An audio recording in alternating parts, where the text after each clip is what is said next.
जैसी करनी वैसी भरनी, वो कहते हैं ना कि जैसी करनी वैसी भरनी। इंसान जैसा काम करता है उसे उसका फल भी वैसा ही मिलता है। अगर आपने अच्छे कर्म किए होंगे तो आपको उसका अच्छा फल मिलेगा और आपने बुरे कर्म किए होंगे तो आपको उसका बुरा फल मिलेगा। अगर किसी के साथ कुछ बुरा होता है तो लोग कहते हैं कि इसने पिछले जन्म में जरूर कुछ बुरा किया होगा, इसलिए ही उसके साथ ऐसा बुरा हुआ। और अगर किसी के साथ कुछ अच्छा होता है तो लोग कहते हैं कि इसने पिछले जन्म में जरूर कुछ अच्छा काम किया होगा, इसलिए ही इसके साथ आज ये अच्छा हुआ। देखा जाए तो आज के ज़माने में इंसान को अपने इस जन्म का हिसाब इसी जन्म में चुकाना पड़ता है, क्योंकि पहले भगवान नोटबुक पेन लेकर के हिसाब करते थे, इसलिए उन्हें हिसाब करने में देर लगती थी। आज के ज़माने में भगवान के पास भी लैपटॉप आ गया है तो उन्हें इंसान के कर्म का फल देने में यानी कि हिसाब करने में देरी नहीं लगती है। आज की ये कहानी भी उसी के बारे में है। एक बार एक व्यक्ति को रास्ते में यमराज मिल जाते हैं। वो व्यक्ति उन्हें पहचान नहीं पाया।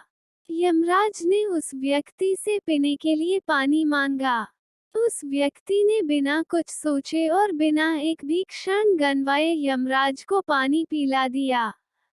पानी पीने के बाद यमराज ने उस व्यक्ति को बता दिया कि वो उसके प्राण लेने के लिए आए हैं, किंतु उस व्यक्ति ने यमराज की प्यास बुझाई है, इसलिए वो उन्हें अपनी किस्मत बदलने का एक मौका देते हैं। इतना बोलने के बाद यमराज ने उस व्यक्ति के हाथ में एक डायरी दे दी और उस व्यक्ति से कहा कि तुम्हारे पास 10 मिनट का समय है।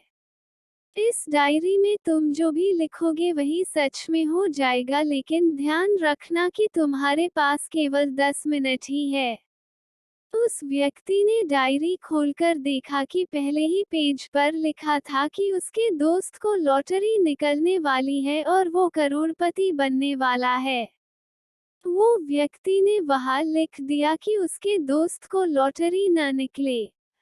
अगले पेज पर लिखा था कि उसका एक रिश्तेदार चुनाव जीतकर मंत्री बनने वाला है। उसने वहां पर लिख दिया कि उसका रिश्तेदार चुनाव हार जाए। इसी तरह वो पेज पलटता रहा और अंत में उसे अपना पेज दिखाई दिया। जैसे ही उसने कुछ लिखने के लिए अपना पेन उठाया कि यमराज ने उस व्यक्ति के हाथ में से डायरी वापस ले ली और कहा, ली वत्स, तुम्हारे 10 मिनट अब खत्म हो गए हैं। अब कुछ भी नहीं हो सकता है। यमराज ने कहा कि तुमने अपना पूरा समय दूसरों का बुरा करने में व्यतीत कर दिया और अपने आप को ही खतरे में डाल दिया। अब तो तुम्हारा अंत निश्चित है।